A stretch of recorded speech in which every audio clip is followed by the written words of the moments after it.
Dear brothers and sisters, as in Acts 17:28, the Bible says, "In Him we live and move and have our being."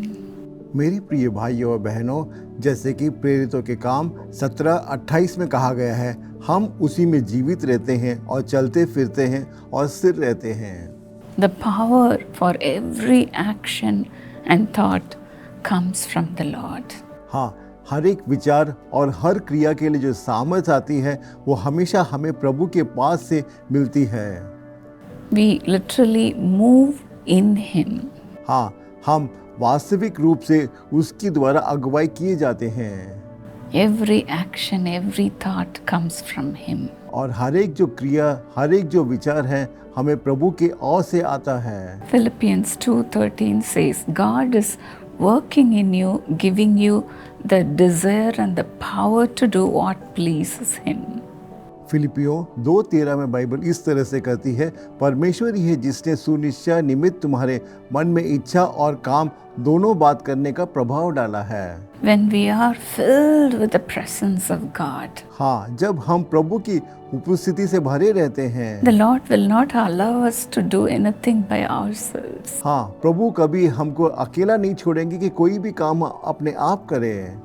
2 Corinthians 3:5 says, 2 कुरिन्थियों 3:5 इस तरह से कहती है, it is not that we think we are qualified to do anything on our own. और नहीं है कि हम अपने आप में इस योग्य हैं। Our qualification comes from God. हमारी जो योग्यता है परमेश्वर की ओर से है। We are what we are by the grace of God. और हम जो हम हैं वो सिर्फ प्रभु का अनुग्रह के द्वारा है। God graciously gives us revelation sometimes. हाँ, प्रभु बड़े अनुग्रहकारी होकर कभी-कभी हमको प्रकाशित वाक्य देते हैं। In one of our meetings, as I was praying in the public meeting for the people to be filled with the Holy Spirit, हाँ, एक सभा में जब मैं लोगों के लिए पवित्र आत्मा से भरने के लिए प्रार्थना कर रही थी, in the middle of my prayer, the Lord gave me a revelation. हाँ, जब मैंने प्रार्थना की कर रही थी तब बीच में प्रभु ने मुझको एक प्रकाशन दिया। But then I was so reluctant to give the revelation. और मुझे बहुत डर रहा था कि मैं इस प्रकाशन के बारे में कहूँ। I thought within myself, now the Lord is filling the people with the Holy Spirit. हाँ, अभी प्रभु लोगों को अपनी आत्मा से भर रहे हैं। Should I stop this beautiful prayer? क्या मैं इस सुंदर सी प्रार्थना को बीच में रोक दूं? But then the Lord was going on giving this revelation. हाँ, परंतु प्रभु बार-बार मेरे मन में ये प्रकाशन लेकर आ रहे थे। And for the third time, the Lord clearly said to me, Evangeline, tell this to the people. और तीसरी बार प्रभु ने साफ-साफ से मेरे से कहा, बेटी इवेंजलिन तू ये लोगों से कह। Then I revealed it. और फिर उसके बाद मैंने सब लोगों को उस बारे में बताया। And I said, there is one man whose heart had been pumping very slow. यहाँ पर एक ऐसा व्यक्ति है जिसका हृदय का जो पंपिंग है वो बहुत ही कम है। The Lord has touched you now. हाँ, प्रभु आपको छू रहे हैं। The Lord has healed you, I said. हाँ, फिर मैंने कहा कि प्रभु ने आपको चंगा कर दिया है। One person is having weakness in his heart. His pumping system is very weak. The Lord is touching him right now. And after the prayer, the same man came running to the stage and he was running on the stage also. सभा के बाद वो व्यक्ति साक्षी देने के लिए मंच में आया और वो मंच में यहाँ वहाँ भाग रहा था। He was jumping up and down and said, I am healed, I am healed. और खुशी के कारण वो ऊपर नीचे उछल रहा था और कह रहा था कि मैं चंगा हो चुका हूँ, चंगा हो चुका हूँ। This is that brother. ഇതാണ് സഹോദരൻ. Why don't you walk and show? Oh, praise the Lord. Jesus is alive. Yes, dear friends, the Lord moves our heart to reveal His secrets. हाँ, कभी-कभी प्रभु हमारे हृदय में कुछ विषय को कहते हैं जिससे कि हम दूसरे लोगों को उसके बारे में बता सके। That's what the Bible says in Romans 8:14. हाँ, यही चीज प्रभु रोमियो 8:14 में कहते हैं। Those who are led by the Spirit of God are the children of God. जितने लोग परमेश्वर की आत्मा के चलाए जाते हैं वे ही परमेश्वर के पुत्र हैं। The Lord will lead you also, dear friend. मेरे प्रिय दोस्तों, प्रभु आपकी भी अगुवाई करेंगे।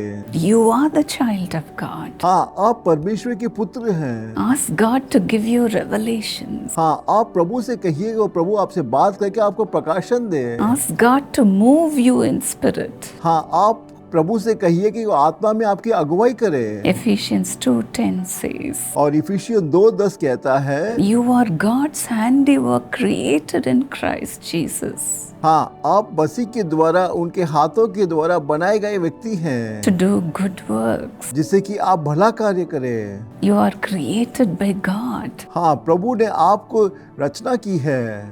So we have to keep this in mind and run our race every day. हाँ, इस विषय को हमेशा हमारे मन में रखना होगा और हमारे जो जीवन की दौड़ को दौड़ना होगा। In 1 Corinthians 9:24 the Bible says, पहले कुरिन्थियों 9:24 में बाइबल इस तरह से कहती है, Do you not know that in a race all the runners run, तुम नहीं जानते कि दौड़ में तो दौड़ते सभी हैं, but only one gets the prize? परंतु इनाम एक ही ले जाता है। Run in such a way as to get the prize. तुम वैसे ही दौड़ो कि जीतो।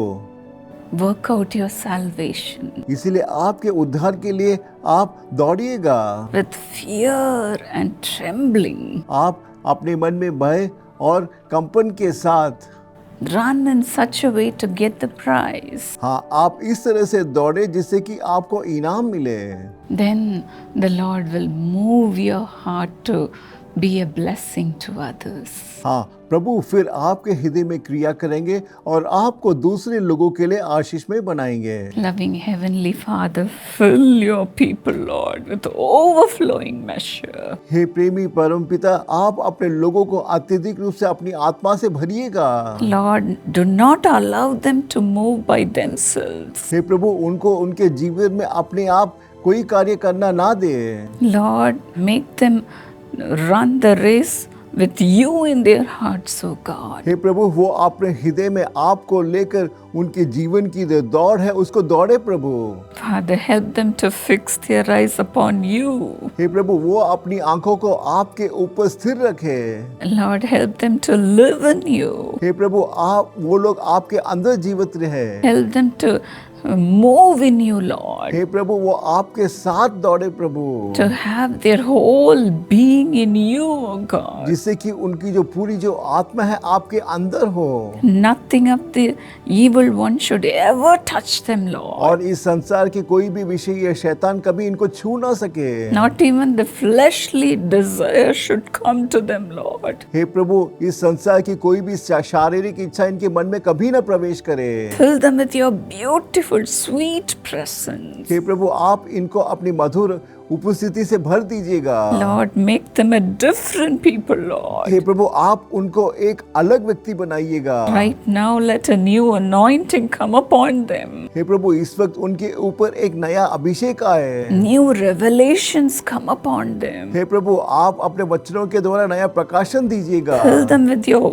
wisdom, हे Lord. प्रभु, आप अपने बुद्धि से भरिएगा। Lord, fill them with your special spirit. हे प्रभु, आप अपने विशेष आत्मा से भरिएगा। Thank you, Lord. धन्यवाद प्रभु। Thank you, Father, धन्यवाद पिता। for making them a successful person. और आप उनको एक सफलपूर्वक व्यक्ति बना रहे हैं, इसके लिए धन्यवाद। In Jesus' name. यीशु के नाम से मैं प्रार्थना मांगती हूँ। Amen. God bless you.